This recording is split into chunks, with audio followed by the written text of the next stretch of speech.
What? You were expecting some kind of effort? Makeup, maybe? Ha!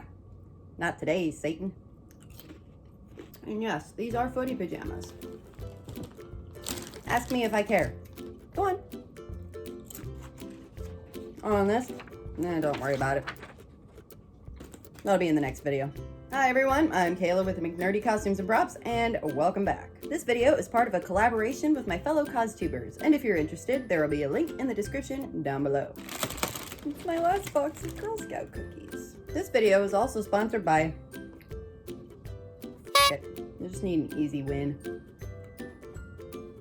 Look, everyone can get a little overwhelmed, okay? After weeks of working on a single project, sometimes a small fun distraction is kind of what's needed. In this case, I decided to delve into some historical research for a fun little addition to the massive sewing room renovation. Seriously, I wish I could show you all the progress, but all in due time. Speaking of time, the historical era we're delving into today is the start of the COVID era, all the way back to the year 2020. A lot of my fellow researchers are fond of this photo in particular. A famous embroiderer named Sosteen developed this pocket. The shape of the pocket is 18th century inspiration, meant to be tied around the waist and worn underneath a gown. But the embroidery is meant to depict inspiration from the year 2020, a few centuries later. If you'd like one of these for yourself, the Sosteen shop is still in business today and still has a few of these antiques left in stock, and so I'll be putting a link in the description for you to check out.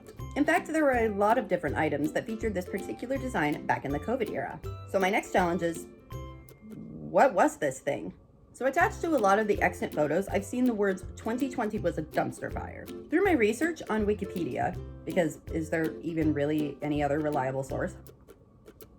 I discovered exactly what a dumpster was. Back in the COVID era, a dumpster was a kind of box that people used to throw their unwanted items and their waste into. Since then, we've developed much more efficient ways of handling our waste, since we are all aware of the tragic events of 2243. But in light of preserving our history, lest we never repeat it, I'll be making a small-scale replica of this 2020 dumpster, and giving it some flair while I'm at it. Wikipedia says the most common metal these dumpsters would have been made of is steel. Some of the extant photos confirm this information with the presence of actual rust on the dumpster itself. It's possible that it could have been iron, but I think steel is much more likely due to the high cost of production of iron and the weight. Iron is very heavy. It's kind of interesting to see photos like this because steel was quite common in the COVID era. Back then, the strongest metals they thought they had available to them were tungsten and platinum. Wow. The lids used to cover the dumpster and to keep waste from being blown out from the inside were probably made of some form of plastic, which was commonly used back in 2020. I plan on making this a small prop out of some antique COVID era high density ethyl vinyl acetate foam, or EVA foam, and a few other kind of period appropriate materials. I'm actually in possession of some COVID era antique steel and plastic that I obtained a license for, of course. But that would involve me dragging out my antique welder because my laser welder would just rip through it like paper. Steel is really brittle. In the interest of keeping this project simple, I decided to just make the small prop. However, if the metal one is something you would like to see, let me know in the comments below. So without further ado, let's get started on this dumpster fire of a project. So starting out with 6mm EVA foam, I cut out the front, the back, and the sides, and then heat sealed the pieces. EVA foam is porous, and using an antique heat gun to close up the foam cells makes the surface of the foam smoother for sealing. In my research, the best way to glue these pieces together is with contact cement or contact adhesive. I'm using the Barge brand because it has a little brush attached to the lid. But boy, when this stuff sits for 300 years, it gets a little bit gloopy. The glue is then applied to the surfaces needing to be attached on both sides. Then after a couple of minutes, it becomes drier and sticks really well together. Then I cut a thin strip to apply around the top of the dumpster to serve as the lip around the top and glue that on. I also carved these little details into the front to match the photos of real dumpsters I'd seen on Wikipedia. I just dug the hobby knife about halfway into the sheet in a straight line. The cool thing about this technique is when the heat gun is applied, the cut edges open up as the foam around it shrinks. I also wanted to include these little pieces on the side as well, Automobiles would drive around and pick up these dumpsters with metal arms and then shake the contents into the back of the vehicle. This part was a little difficult since the hobby knife I had wasn't quite sharp enough, so I wasn't able to carve out a V-shaped groove. Usually that makes folding sharp edges and creases into thicker foam an easier process. I attempted to carve the channel with an antique Dremel as well, but that didn't work either.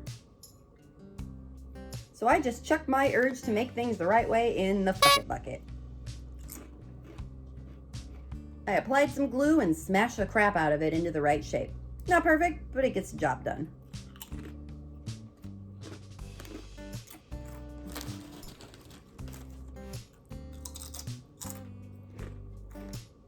What? I'm explaining what I'm doing. Just watch the damn video. Then I traced the bottom of the dumpster onto the foam and cut the sheet out. I made sure to leave a hole in the middle for the light and then glued it on. Then I used this old actual f***it bucket with a hole cut in the bottom as well and covered that with more foam to raise this gorgeous dumpster fire up onto its altar and provide a housing for the light.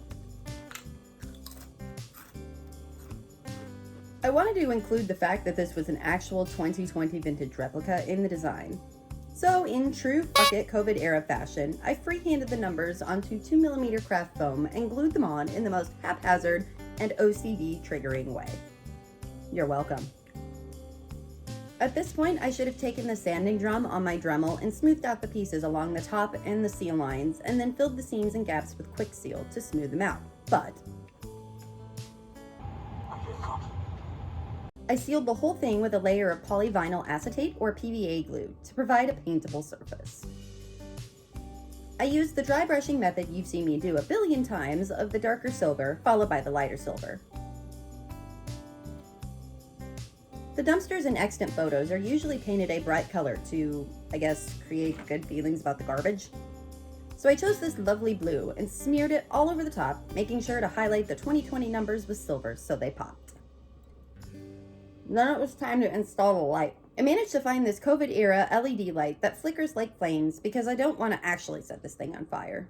I pilfered it out of an old lamp that was falling apart and installed the bulb and hardware inside the housing.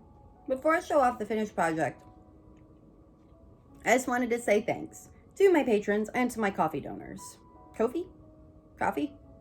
I don't know. You all make it possible for me to keep doing what I love and, I guess, eat potato chips on camera. So the last video, we started the comment question of the day. The last comment of the question day was, what was the worst budget-blowing... Wait, what? What does my script say? What was the worst budget-blowing project you've ever spent your hard-earned money on? This response came from Meredith Smith, who said, silk brocade for a 16th century Milanese gown. At an average of $50 a yard, I can imagine that is a budget-blowing experience. But I'm sure it was absolutely worth it, as I'm hoping that my own budget-blowing experience will be. Eesh. Thank you for taking the time to comment, Meredith. I really appreciate it. And if you have photos of the gown, I'd love to see them, so please tag me. I stalked your Instagram like a creeper so I could see it, but maybe I just missed it. I don't know. So today's comment question of the day is, what is the most fuck it thing you've ever done for a project? Duct tape, super glue, not really giving a shit about finishing seams. Let me know in the comments below so I can share them with everyone. So thank you all for watching, and here's this 2020 dumpster fire.